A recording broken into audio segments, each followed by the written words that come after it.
Welcome back to the Bearcat Tip-Off Talk podcast presented by Donahue Accounting Services. For friendly expert tax advice whenever you need it, come to Donahue Accounting Services.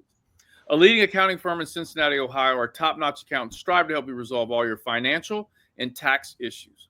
Call Donahue Accounting Services today for a free consultation at 513-528-3982 or visit online, DonahueAccountingService.com.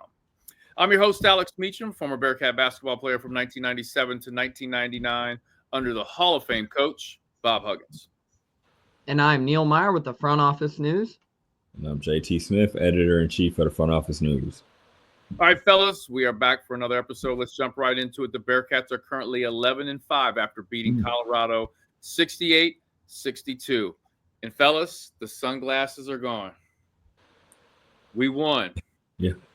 Sunglasses are off. JT, thoughts on the Bearcats' performance? Hey, man, this was a game. So, man, this was a game. They were up 12 points. They let Colorado come back, but they won. They won. I don't care who was out for Colorado. I don't care who was out for UC. They got a damn win. Now we're 1-4. It was ugly at times, but I don't care, man. We scored over 60 points, made some big free throws, got in the win column on the road. Now they got to start protecting home. So, you start off 0-4. You got to win sooner or later. Both teams were both defeated in the conference, and the Bearcats were the ones to come out on top, and that's a good thing. So, it's a lot you can criticize if you want to nitpick, but at the end of the day, man, just get the dub. It's not about being pretty all the time. You got to have some ugly wins. We just need the offense to just keep rolling. I won't jump the gun on what I was going to talk about later, but yeah, just win the damn game. That's what they did, and I'm cool with that. JT, I thought about you after the game, and the famous words you've spoken. It was at times masterpiece shoe ugly. Yeah. I saw the tweet when I woke up. I literally I had to tweet it out. Yeah, man. I mean, it was, but we'll take that dub. And I want to touch on something you said. I used to have a coach back in the day. When someone would ask him, "Who are we playing next?" Someone would say, "Hey, who do you guys play next?" And he would go, "Ourselves." And I felt like that was this Colorado game. Like, who are the Bearcats playing? They're playing themselves because they're battling this confidence. It could have been any 5 guys on the court they were playing against. It didn't matter. It's about the Bearcats getting back on track, JT. No, for sure. 100%, man. A lot of stuff I think is self-inflicted.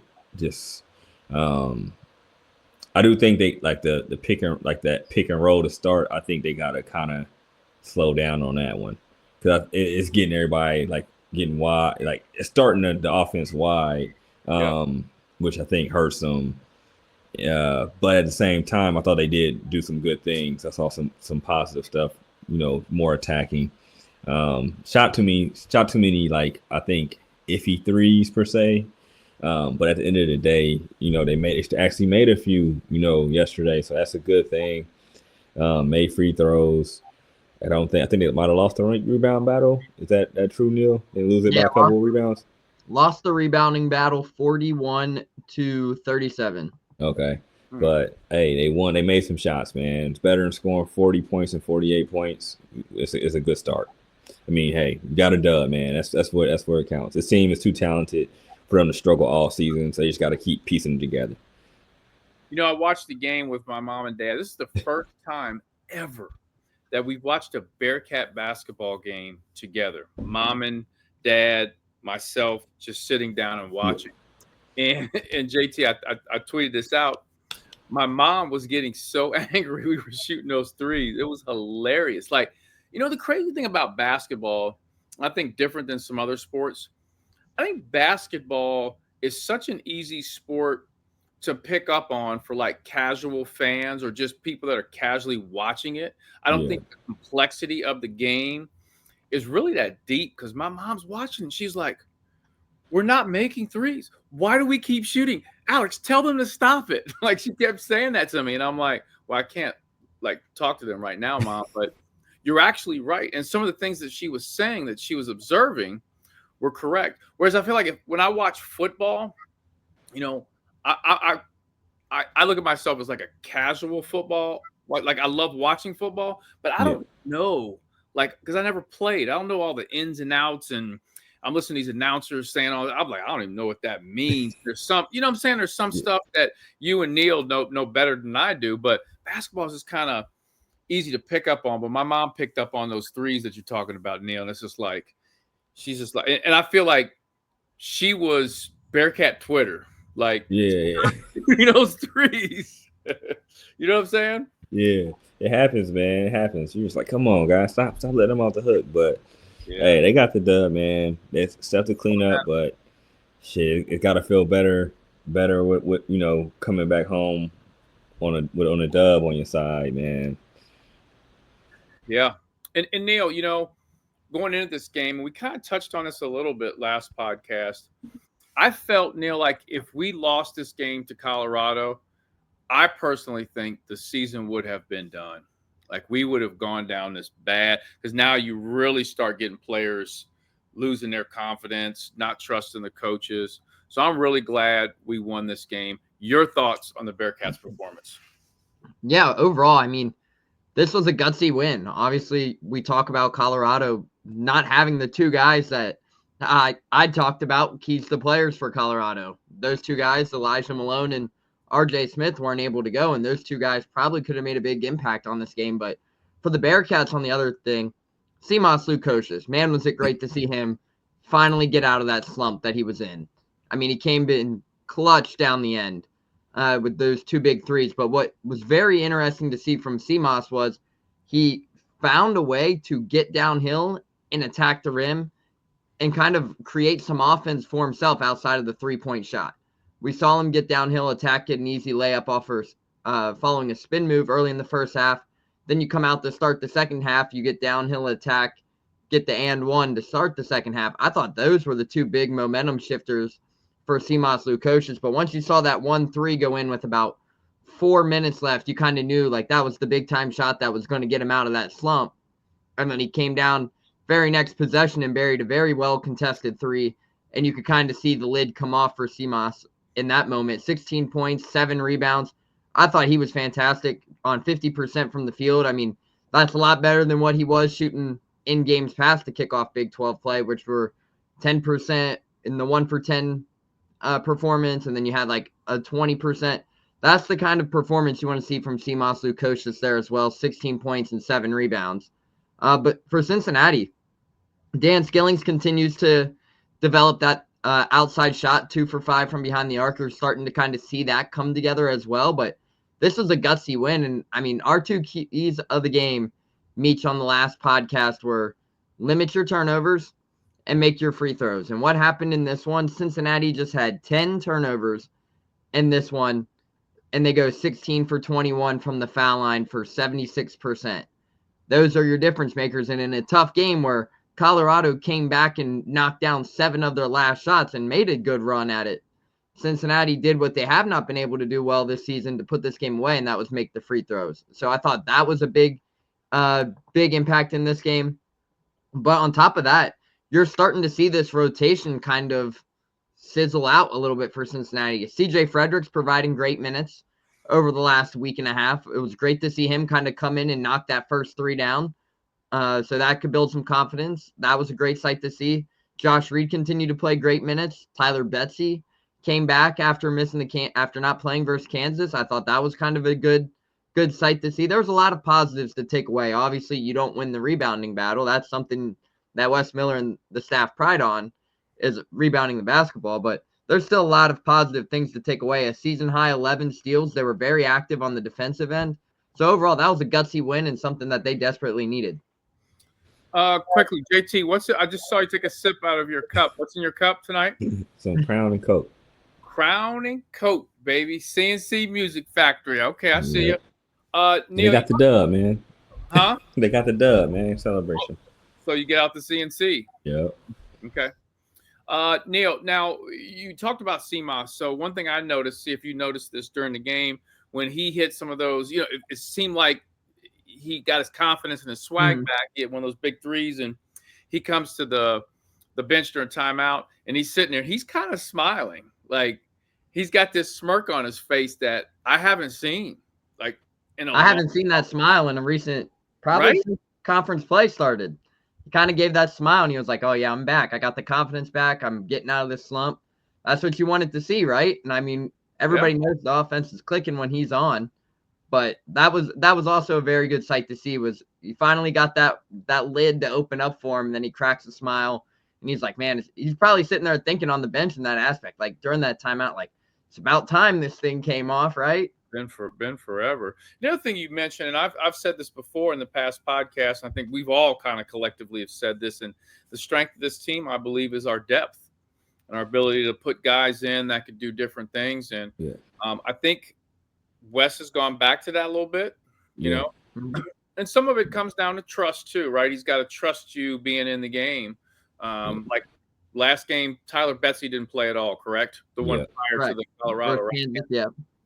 And maybe he lost trust in him because the game before that he didn't shoot the ball well from three. Yeah. I don't know, but he's got CJ in there, Tyler, Josh Reed's earning more minutes, and again, I think that depth is going to help us move forward in the Big 12 because you never know in a game when if Jizzle struggles a game and you get somebody like Day to come in and it just that depth has to be used moving forward. It can't be 6 guys or even 7 guys.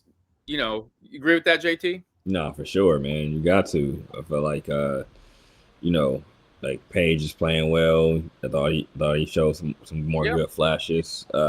CJ gave them a good spark, man. I thought he played some very, very good minutes against Colorado, which is good to see, man. Day played well, and I feel like Day's been playing well for a while, so I think that's good.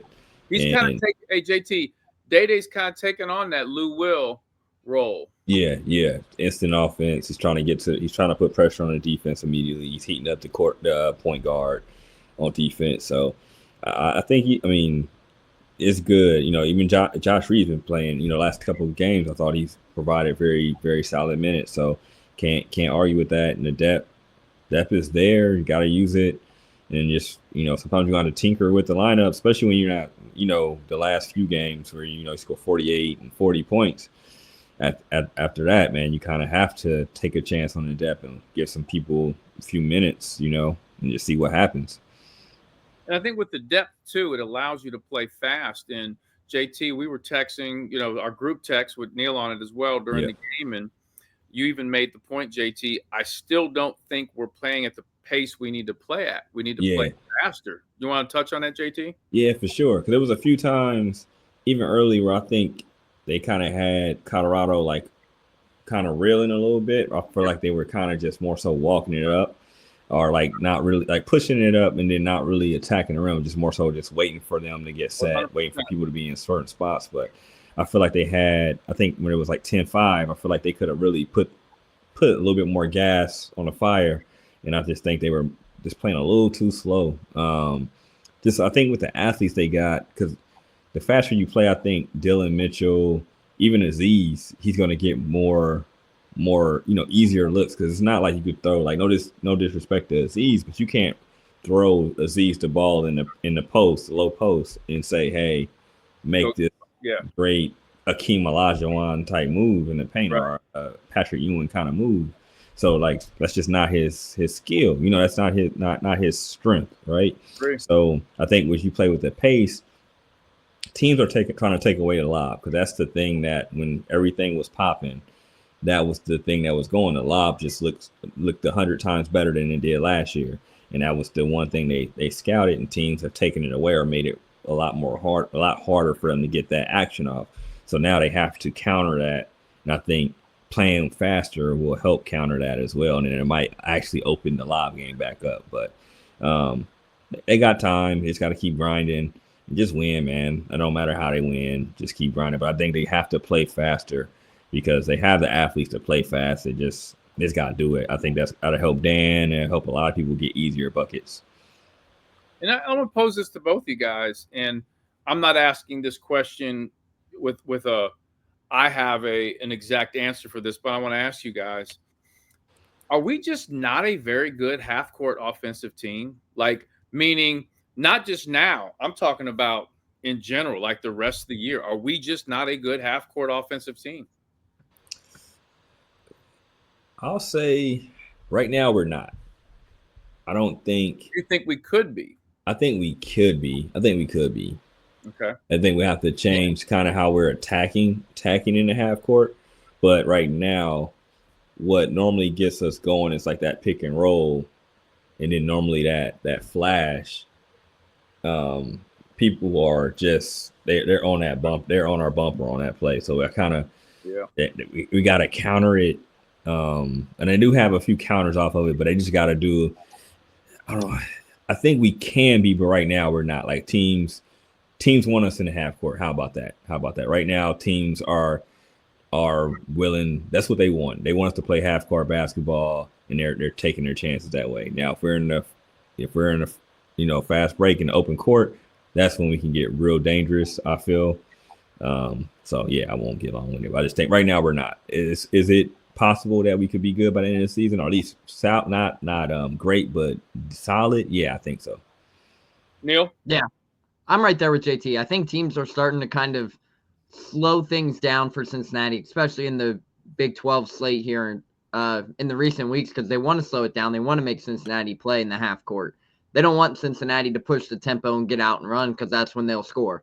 Everyone kind of knows that when Cincinnati has been able to get out in transition, push the ball up the court a little bit, they're able to score in a hurry and kind of open things up a little bit. So teams are trying to slow it down. But for Cincinnati, like JT mentioned, the pick and roll game, everybody kind of knows that's the bread and butter to Cincinnati's offense, right? So on top of it, you would like to see some other things open up and kind of find a way to get that offense going, because if the pick and roll's not there, they kind of struggle a little bit at times. But I do think this could be a half-court offense that could really turn things around here within the final 15 games of Big 12 play. They're definitely capable of it, but I think time will tell if they want to make that change or not. I'm not sure. Be honest with you. I definitely think we are a better transition team than we are offense, a half court offense. And listen, I don't think there's anything wrong with that. Sometimes you get teams that are better at the half court and they just absolutely stink at transition offense. Yeah. They got to set up. You know what I mean? It is what it is. And you look at some of these players' deficiencies. Like when you think about Dylan Mitchell from a deficiency standpoint, people say he can't shoot. Right? They defenses play off of him. They want him to shoot a three. Yeah. When does that usually happen? In the half court set. Right? Yep. Aziz, you don't throw it to him in the post to get those Olajuwon moves. When does that usually happen? Half court set, right? So I kind of go on and on. So that's why I just don't know that we'll get much better in the half court. Now, I think we have to make runs in NCAA tournaments, because statistics show the further you go in the NCAA tournament, the more games you have to be effective in the half court. Yeah. To become a half court game. And I think my thought process is Wes Miller's like, we've got to get better at this so that come March, we can make a deep run, and we've got to be better at this. And I feel like he's forcing a little bit because of that. Yeah. And that might, have affected a couple games. Now, it's not necessarily a criticism of Wes, but I think at this point we just got to win. However, we got to find a way to win. Just fucking win. Yeah. F it. Right? Half court, full court, wherever. No court. You got to put the ball in the hole. Yep. For sure. This Wednesday at 9 p.m. I'm sorry. Wednesday? You going back at the time. You're going back to the Colorado days. All right. Hey, I Back hope to the future. This Saturday, 2 p.m. 2 p.m. The Bearcats take on Arizona State in the beautiful Fifth Third Arena. You're listening to the Bearcat Tip-Off Talk podcast presented by Donahue Accounting Services. Now let's jump into the Big O segment sponsored by Smart Dog Solutions. In this segment, we cover players to watch and key matchups. JT, big game from who? All right, man. So CMOS had a good game on the road. It's time to pack the bags, come home, get comfortable, and have another big game. If you saw the stats, I think CMOS is averaging a little bit over 15 in all the wins. When the Bearcats lose, he is averaging 6.6 points. I think that's what it was, 6.6. Wait. Say that again. So on the cast last night, it said he was averaging over 15 points when they win. When they lose, he's been averaging like 6.6 points. Well, there you go. So he's the catalyst. He's one of the guys. I mean, it's a lot of people, but he's the one I think that really helps ease the pain for everybody. You know what I mean? Like, because he can shoot, he can shoot the three, but I think he did a better job at attacking and hunting 2-pointers as well, which he has to do on Saturday as well. But he's the guy. I don't think he had any assists, but I think, think he'll get 3 to 4 assists, about 4 or 5 rebounds. And then we got to let's get 13 to 18 points in that range. Give him a 5-point range. But double digits, he got to hit double digits. Yeah. Watching that Colorado game, there was a point, man, I was feeling bad. Like, I've not felt bad for CMOS yet. I know he's been struggling, but at points during the Colorado game, I'm like he missed this 1-3 and he was wide open.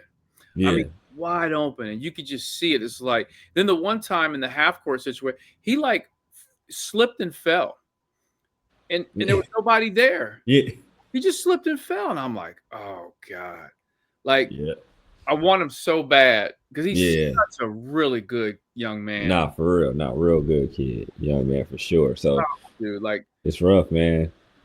Tyler, 6 Man is getting him, bro. You seen that movie, right, Meech? You haven't seen that movie? 6 Man? The 6 Man? Oh, that's the one with the ghost? Yeah. Yeah. 6 Man be getting them, man. 6 Man. Yeah, man. Something, man. I just, yeah. And he's going to shake it off, man. He's going to shake it off. So he's shaking it off slowly but surely. This is the game. And if he does, you picked him, and I'm going to tell him. Bet. Because JT Smith, I'm going to tell him. I said, that's why you played well. Yeah, that's for sure. Let them know, like, hey, man, gave him the, the glow. Bruce Leroy. Neil, you know who? I already know the answer to this. I already know that.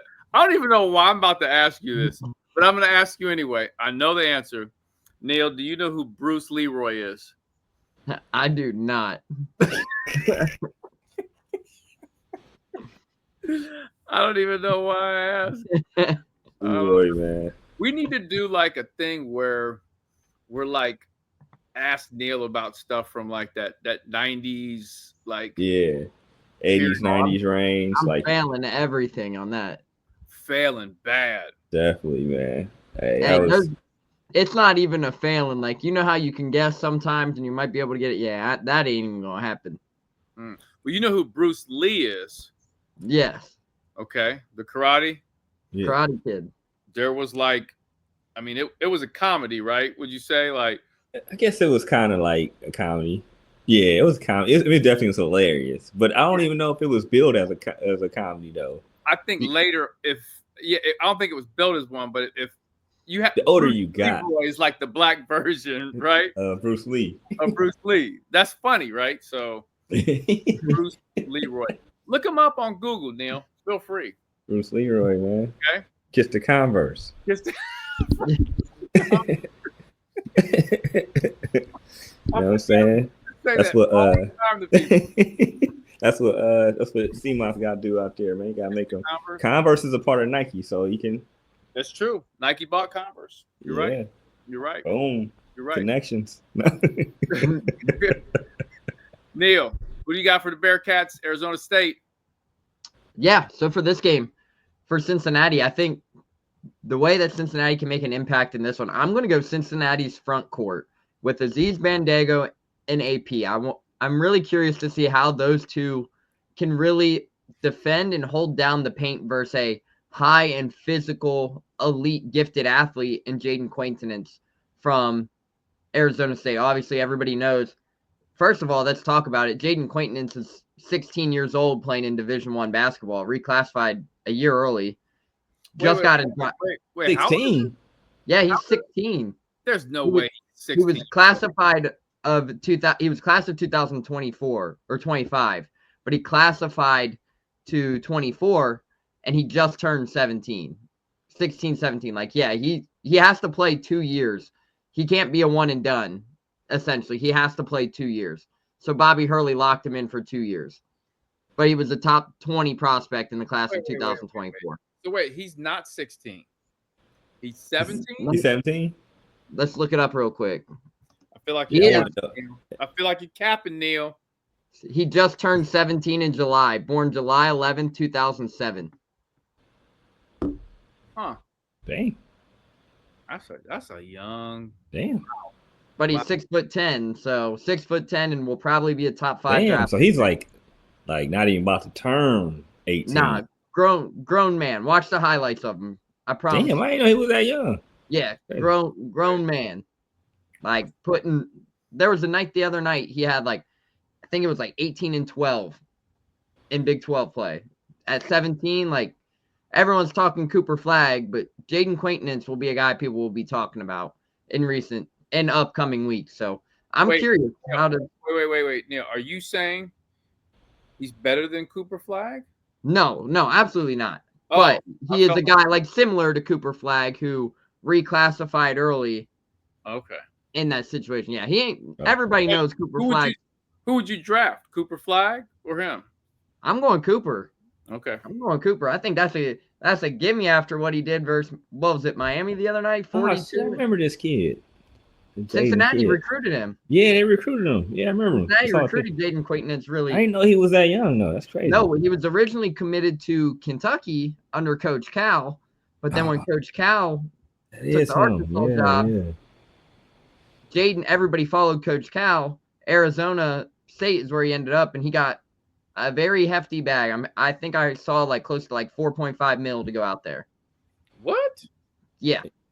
He didn't go to Arizona State. That's fire. Arizona State's basketball has an NIL ridiculous. 4.5? He got a bag. You sure it was 4.5? It was up there. If I Man. remember right. I know we asked him about it. They need to list what these players get. They might as well. Right? I mean, they got to. We need just like how we can go the sports track and find out what's happening in the pros. Yeah. No, man. This 4.5 is some cheese, boy. I ain't mad at him though. He definitely got 7 figures, and if I remember right, it was definitely over that 2 mil. I can tell you that.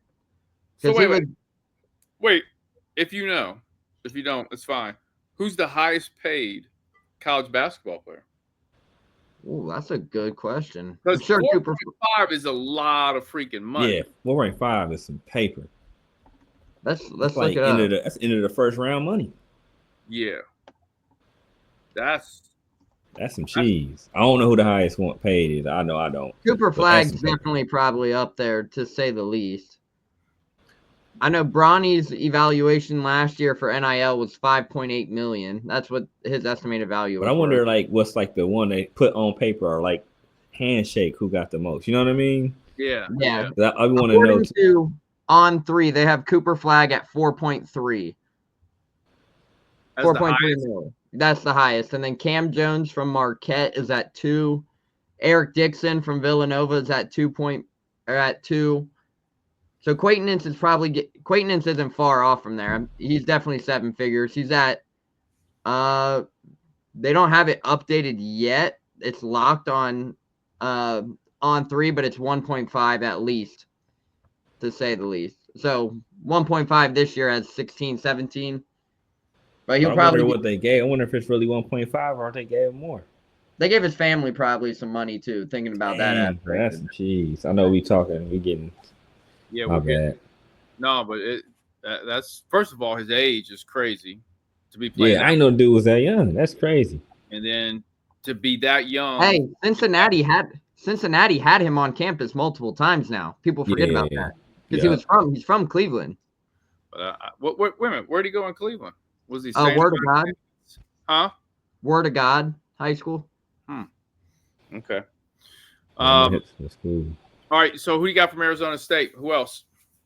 Yeah, I think Jaden's going to be your big guy to keep an eye on there for Cincinnati or for Arizona State. But their guard plays very well too. BJ Freeman is their leading scorer, 13 points per game. They have 4 guys in double figures essentially. So overall, BJ Freeman is your leading scorer, 13 points per game. Kind of does a lot of different things well. He can really get inside and make you pay, but he can also shoot the 3-point ball. He's shooting 35% from behind the arc. Jason Sannon is your lead 3-point guy, 48% from behind the arc. So Cincinnati has to find a way to continue their 3-point defense, keep him off the line, run him off the line, and make him beat you in a different way. But those 2 guys and Jaden Quaintance is averaging a double-double basically at 16, 17 years old. So those are the 3 guys you really got to keep an eye on here. But it's going to be interesting for this one because Arizona State turns the ball over tremendously. Like probably one of the worst teams in college basketball in terms of turning the ball over. So Cincinnati, if they can get that and they can create 11 to 12 steals like they were able to do the other night, should be in good hands. We need to heat them up defensively then. Yeah. You know what time it is, JT? It is time for our favorite, everybody's favorite. JT, look at Neil. Hey. Now, Neil, we do this every episode. I would think your dance moves would get a little bit better, but I don't know that they've really progressed. I can't get up and dance on camera, Oh, so you're saying if you were to get up, they would be a lot better. Oh, yeah. You're not a chair dancer. No, can't be a chair dancer. Yeah, it can't be that. Yeah, I don't even know what that means. My bad. So let's jump into the name game with Arizona State. This is where we have Neil Meyer pronounce the name of our opposing team that the Bearcats are playing. And some of these names are just fun to say. Some of them are just very unique. And some of them are just flat out sometimes bizarre. So let's jump right into it. Let's start with number 5 for Arizona State. Give me 5. Let's see. See how you do with that first name. Number 5 for Arizona State is Amir Ali. That was good. Good job. Number. Wait a minute. Make sure I got this right here. Yeah, their website, they're not in numerical order. Yeah, they're not in order. Yeah, they're alphabet. I just noticed they're alphabetical. Yeah, I was looking. I'm like, man, they throwing me off. I just looked at it. I'm like, wait a minute. Number 14. Number 14 is Shianti Clay. Say her first name again. Shianti. Shianti. You gotta say that with a little more. You gotta say that like Cat, like Carl Anthony Towns sassy. You gotta say it sassy like him. Shianti. That's a hell of a name. Yeah, right. Number 8.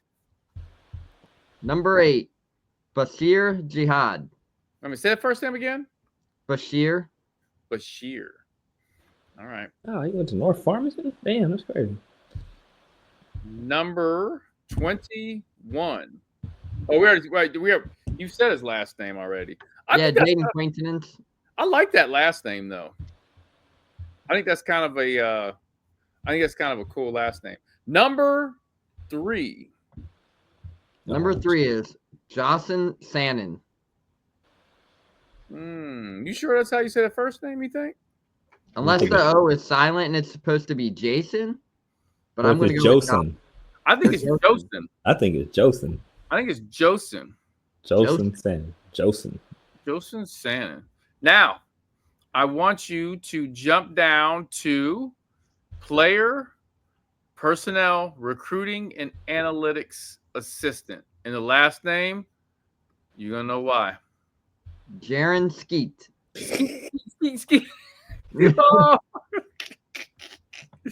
Skeet. Yeah.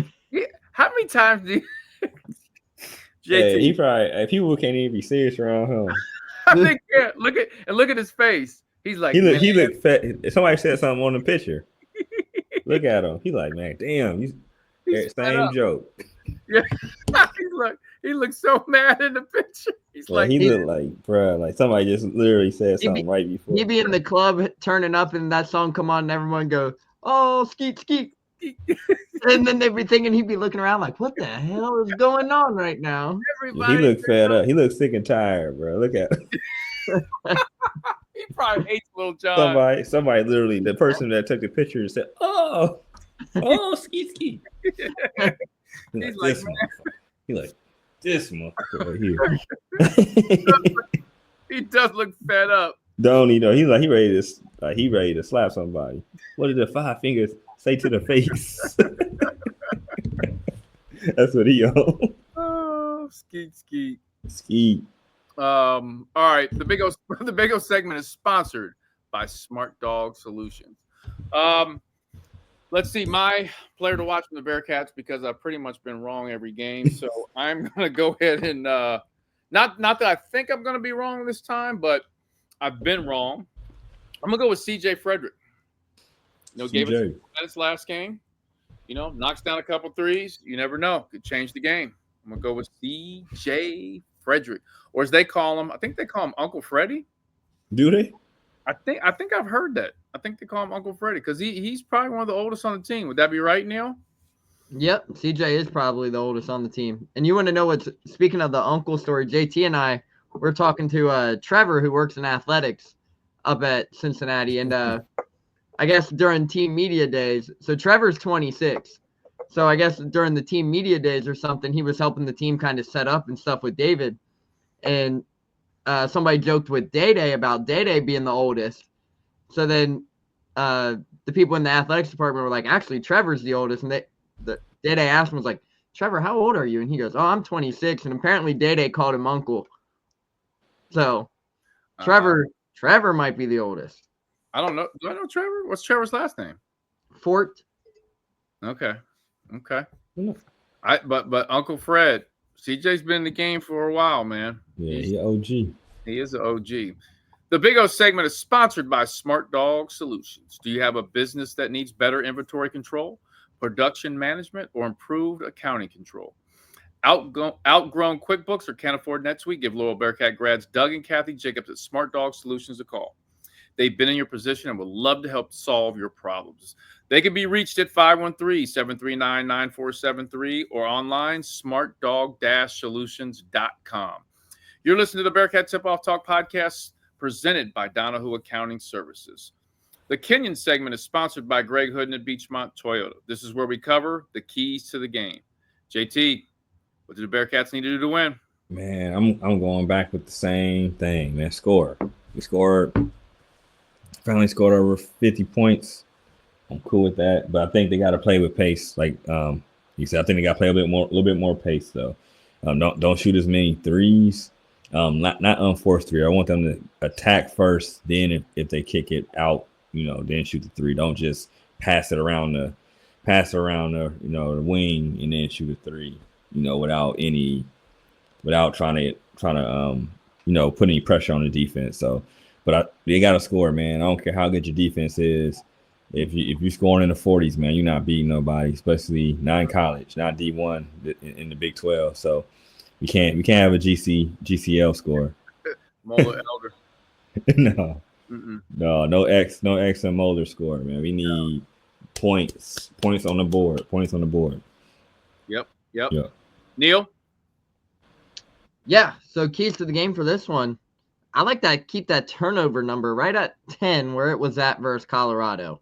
I think that's the perfect kind of number there in terms of where you want your turnover number to be. You keep it, obviously, we always talk about keeping it under 12, but I want to say keep it under 10. I think it's very doable versus Arizona State. You keep that number under 10. On top of it, this Arizona State team is very bad. For one, very bad on the road. Let's talk about that. They have, in their 3 losses in Big 12 play on the road, 2 of them have came by 20-plus points. They got blown out by Kansas, and then they got blown out by, I believe, BYU, or they beat BYU. They got blown out by somebody else on the road. So, on top of it, they suck on the road, to what I'm saying. So, think if you can kind of get the crowd going, rattle them a little bit, it'll be good. But limit the turnovers. I want to see Cincinnati, key to the game, attack, attack, attack. That's going to be the big thing. I want to see them get inside and work the ball and try to get that mid-range going, knock down some layups. I really want to see them establish an inside game in this one. That will allow the three ball to kind of open up a little bit, but I want to see Cincinnati really kind of push it and get downhill in this one. And then on top of it, foul shots. I want to see 75% from the foul line again. I think everybody knows that.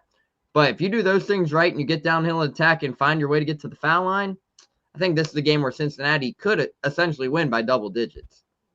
The Kenyon segment is sponsored by Greg Hooden at Beachmont Toyota. I mean, shit, Neil, you might have said everything they need to do. You like said everything. I don't even know. Like, check. Yeah, I don't even know what I got for you now. Yeah, what do I got? Neil, I will say fans on Saturday. How about that? Yo, hey, no, seriously, fans, listen. This game, like the Colorado game, to me was huge. That the Bearcats had to win that game.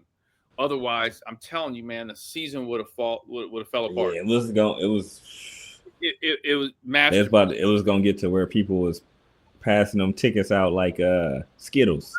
Like, hey, you trying to go to? You know what I mean? It was gonna be like a Cincinnati stuff game. There's nobody was gonna be there. I was getting worried at that Colorado game that they were going to bring Shadur and Dion out just for Dion to announce that he's not interested in the Cowboys job, and then that place go bonkers. And hey, I was at Roger Bacon Sports Stag tonight, and someone asked Chris Carter about Dion, and Chris Carter basically about said he thinks Dion will be the next head coach of the Dallas Cowboys, and him and Dion are like this.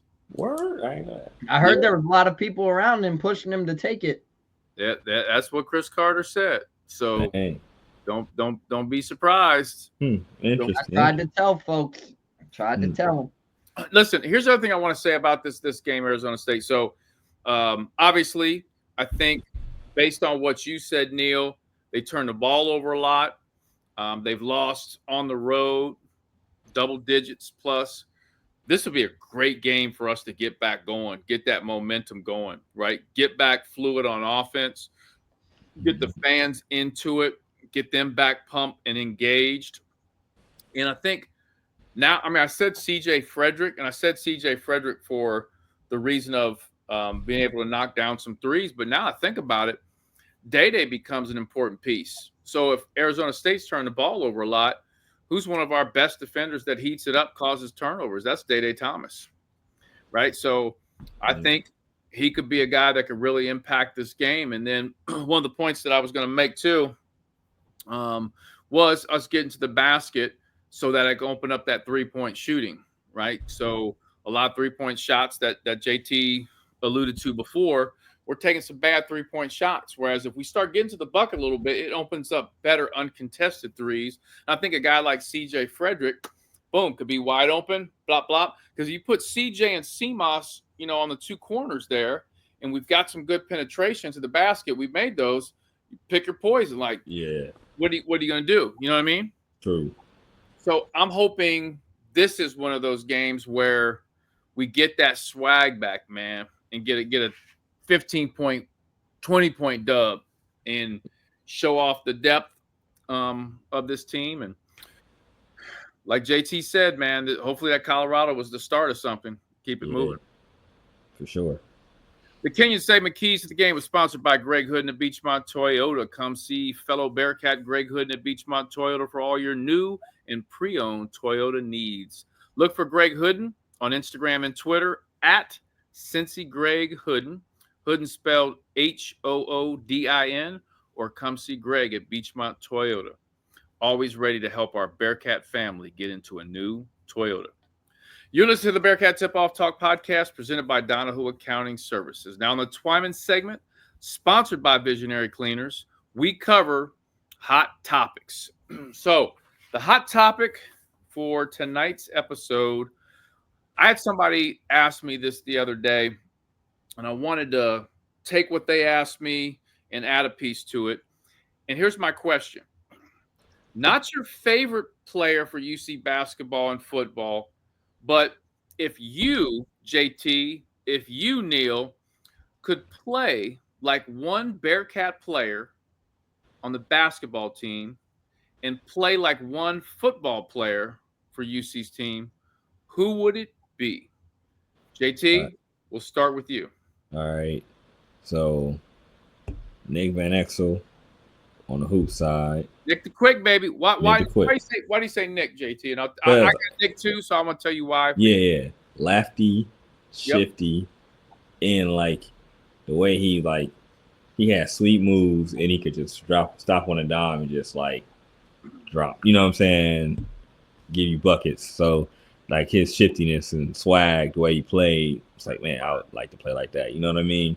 And then I would say like my honorable mention on the basketball side, Steve Logan.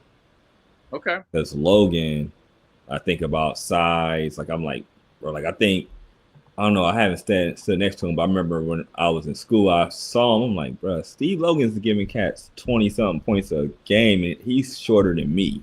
Yeah. You know what I mean? He gave Southern Miss like a whole 30-piece and some biscuits. And and he was just like he was giving cats like ISO. He was ISOing, like he was doing whatever you want. Like, so I thought his game was just so like profound. Like I would love to play like him, especially like him being such a like he doesn't have. I don't think he really has like long arms or anything like that. And he just was giving cats buckets plural. Okay. JT on a really good team. It wasn't like it was Steve and some. Yeah, it wasn't like him in the you know what I'm saying, like you know what I'm saying, and me, like he was playing with some killers and everybody had to fall in line. Yes.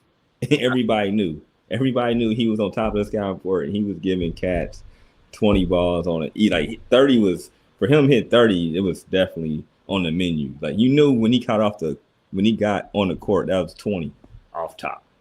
Off top. So I would like to play like him. And he wasn't like the most athletic dude or anything, but he was giving cats super buckets. So he would be my other, like he's my next up, my honorable mention person. And then he was playing in the Jays and stuff too. So they had the swag. His swag was on 1,000. So then, all right, on the football side, since I like receivers so much, I'll go with Chris Moore. I thought he was a super big play receiver, especially at UC. He's still in the league right now. Not like a superstar or anything like that. But who's he with now, JT? Huh? Who's he with now? I think he's with Arizona last time I checked. I got to double check. I think Arizona, though. So, but yeah, he averaged, I mean, huh? He's with the Commanders. The Commanders? For real? Yep. Dang, that's what's up. He On in the the playoffs practice then. squad. That's dope. I didn't know that. I thought he was maybe that was last year, but yeah, I think like he's a big play receiver. Seemed like especially in UC, he made it easy. Like just the go route was on fire. So and he had a dope game against Ohio State. So even against like top tier competition, he still was balling. So I would say, So Van Exel, honorable mention Steve Logan. Yep. And more.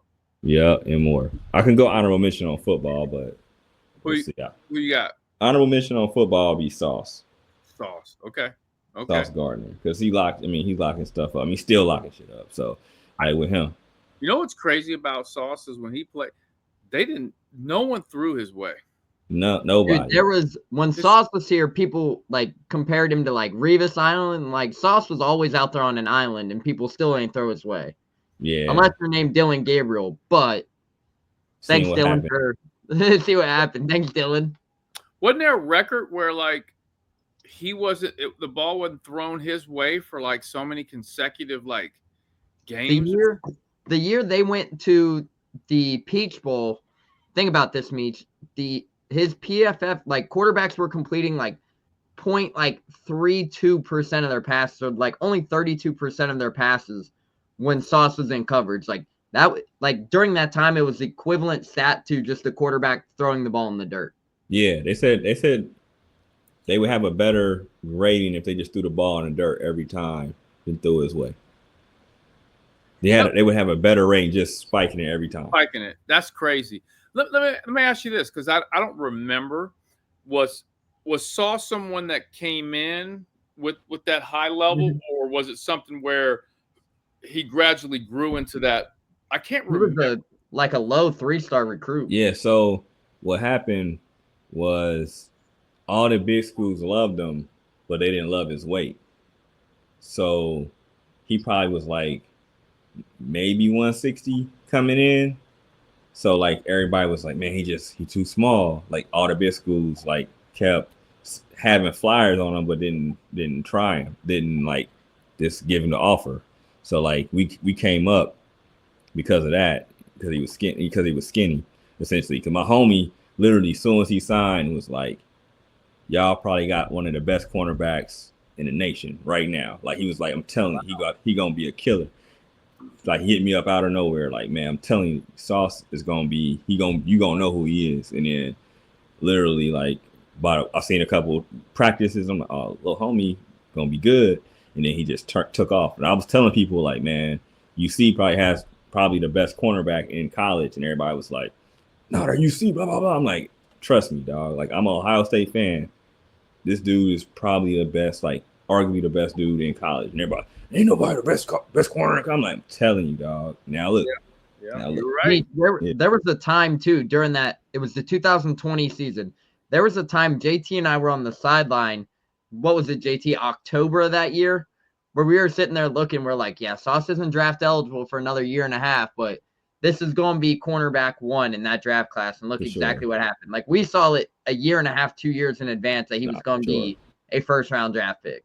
Yeah. Yeah. With a name like Sauce, man. You had to be, man. You had to be. And what's crazy too, people don't really kind of get to see it like we saw it. But Sauce is one of those like most humble dudes ever. Like he doesn't go out and party or anything. Like he's always just either gaming or in the practice facility. Like he was the last guy to leave practice every day. Him and Kobe Bryant together were the last 2 to leave practice every day. So he's super like low key to himself.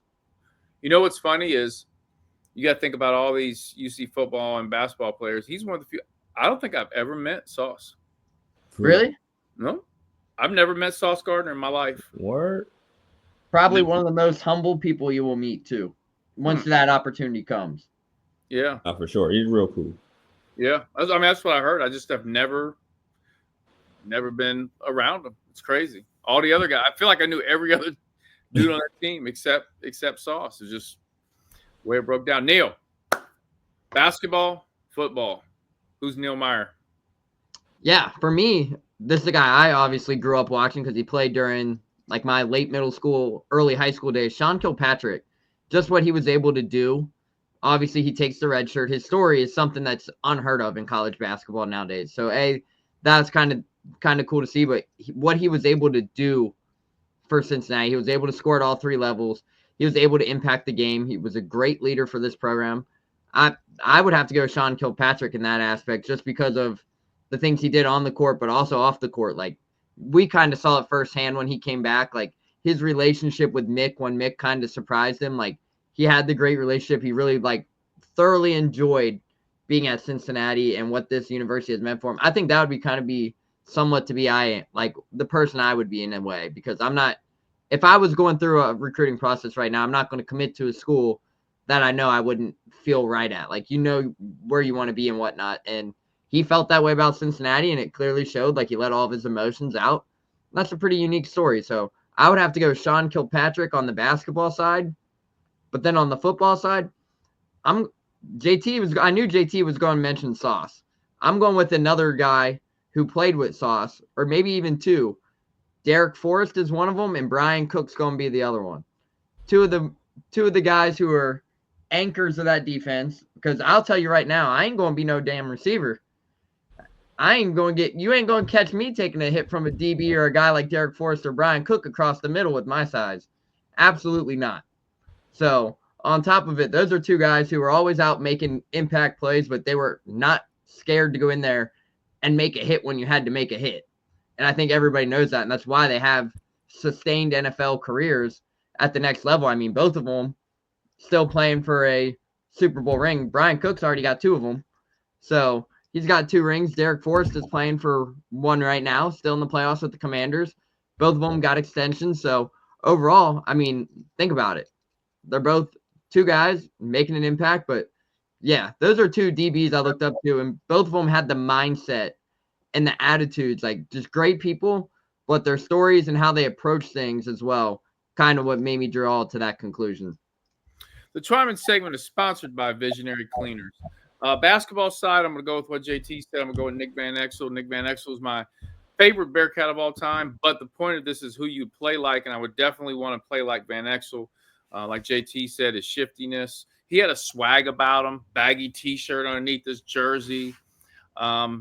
Just the way he played. And I was a guy that I didn't talk when I played basketball. I know you guys probably not going to believe this, but I did not talk trash. I did not talk on the court. I was one of the quiet guys on the basketball court. I feel like I heard Nick talked a little trash, but he always seemed like he was quiet on the court, but his game had that flash to it that I liked, man. And that was something that, I used to try to do with my game. On the football side, I'd have to go with Alec Pierce. I love, if I played football, which I didn't, I would have been a wide receiver probably. Alec Pierce, I just think, is a dope wide receiver. Just is athleticism. He's got some sneaky athleticism too. Oh, for sure. Catches people off guard. Just the way he's built too from the wide receiver position. And he's quick too. People don't forget. I think he ran like a 4.3 at Pro Day, if I remember right. Yeah. His vert is fire too. He was a good athlete. I think he got a real good vert too. Super, super good athlete. I mean, the whole family is like. Yeah. Is his brother still in school or is he done? His brother's the leading scorer at Princeton. I was wondering if he still was there or not. I got 2 brothers. One's playing overseas professionally, and the other one's at Princeton playing. Okay. And his brother at Princeton in the NCAA tournament last year, they had a nice run, and he went nuclear last year. Yeah, so super athletic family. Father Greg's good people, man, just super good people. But I would definitely say Alec Pierce, just the way he plays. That's fair. The Twyman segment is sponsored by Visionary Cleaners. Visionary Cleaners is a locally owned company by former Bearcat student athletes. They specialize in high-quality commercial cleaning of businesses, apartments, and pre- and post-construction cleans. They can be reached at 513-388-7816 or contacted online at visionarycleaners.com.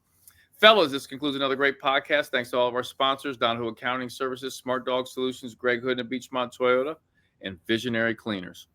One thing I want to say real quick before we get off this podcast, I watched, you guys posted on YouTube the post-game comments from Wes Miller and the Colorado coach. I forget, what's the Colorado coach's name? Ted Boyle. Ted Boyle. I watched those post-game, and we talked about Mick Cronin's post-game tirade he had, or whatever you want to call it for. Watching and listening to Wes and Coach Boyle's comments, I mean, that was a masterclass in a great press conferences. Colorado's coach was asked, like, you guys didn't shoot free throws well down the stretch. That's one of your strengths, is shooting free throws. You guys didn't do this, didn't do that. What's wrong? And he said, just bad coaching, like flat out. I did a bad job. Like the whole press conference, he took responsibility. Yeah. You know what I'm saying? Like I listened to him. I was like, I got caught up like, man, I like this guy. Like, I like what he did. You guys listen to all of his? Yeah, for sure. What'd you guys think? Nah, I liked them too. I was like, dang, like, you know what I mean? You could throw your people under the bus. Everyone's missed it, right? He said, nah, that's what you gotta do though. You gotta build them up. Gotta build them up, man.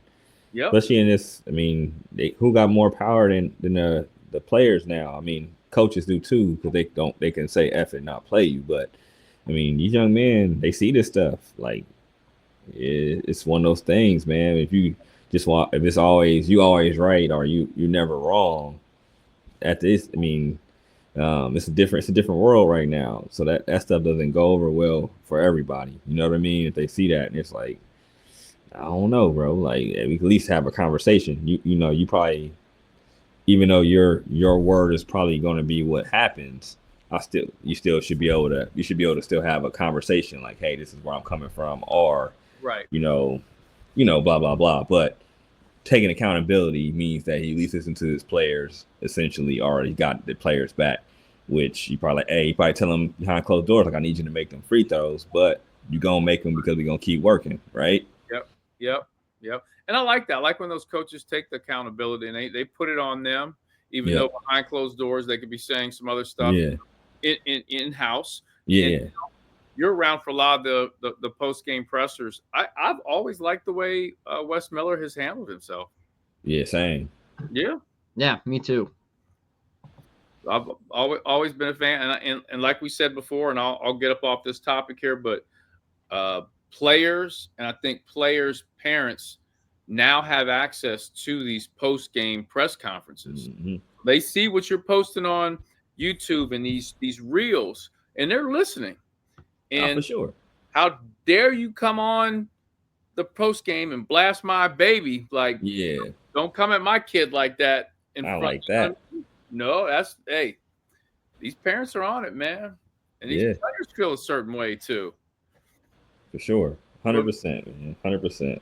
yep. So, and I think last thing I'll say, I recently went down to Louisville to see the Louisville Clemson game. And Pat Kelsey's the new head coach at Louisville, and obviously he's a local guy. Played at Yeah, Elder, played at Xavier. Just really, really good dude. Amazing family. The Kelsey family is just amazing. Um, but like Kelsey, Pat Kelsey, Wes Miller, they're of that same type of elk. They're just close to the same age. I just feel like that's like that new vibe of coaches that relate to the players well, understand NIL, yeah, recruiting. You know what I mean? They kind of get everything now, and they've got the energy to want to be a part of that. yeah.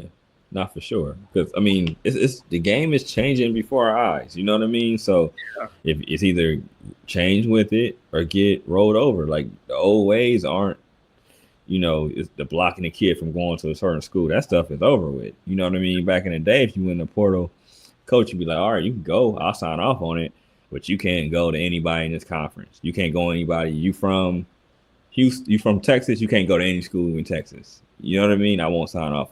That's over. That's a wrap.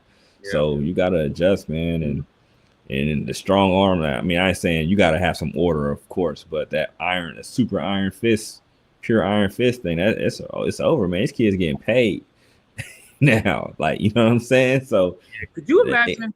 Rest in peace. But could you imagine Bobby Knight coaching in the Bob, game? Like, Bobby Knight Bobby would lose it. Bobby Knight with NIL with how it's going right now.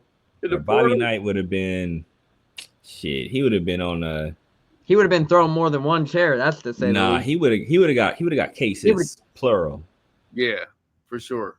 cases like for real. Like he'd have been like F winning and losing. He would have got cases because somebody's parent would have came up there and been at Bobby Knight's throat. Like no pause.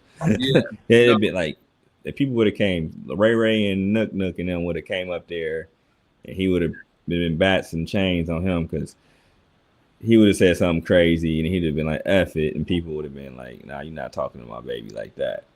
But I respect Bobby Knight, but because Bobby Knight probably would throw hands on the player. Yeah. I mean, you've heard Isaiah Thomas's stories probably about recruiting out. Bobby Knight came Yeah. to in He Chicago. came to the hood. He came to the hood in Chicago. He a different breed. Yeah, Bobby Knight definitely was a different breed. And nothing again. I mean, he was obviously Hall of Fame legendary Yeah. coach, but things evolve, things change. Yeah, for sure.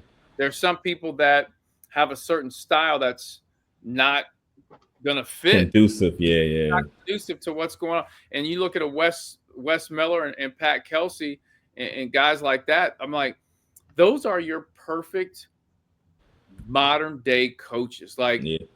Like some of the fans may be frustrated with some things Wes does or not like Wes, but I'm telling you all, like, this is the perfect dude. Like, when you talk about a modern day coach with the energy, gets NIL, gets the portal, gets the swag, the social media, like, Yeah. let him do his thing. He'll figure out all the rest, man. He'll continue to grow, but you've got the perfect guy, my opinion. But hey, what do I know? You're listening to the Bearcat Tip-Off Talk podcast presented by Donahue Accounting Services. For friendly expert tax advice whenever you need it, come to Donahue Accounting Services, the leading accounting firm in Cincinnati, Ohio. Our top-notch accountants strive to help you resolve all your financial and tax issues. Call Donahue Accounting Services today for a free consultation at 513-528-3982 or visit online DonahueAccountingService.com. Thanks for listening to another episode of the Bearcat Tip-Off Talk podcast presented by Donahue Accounting Services. Go Bearcats.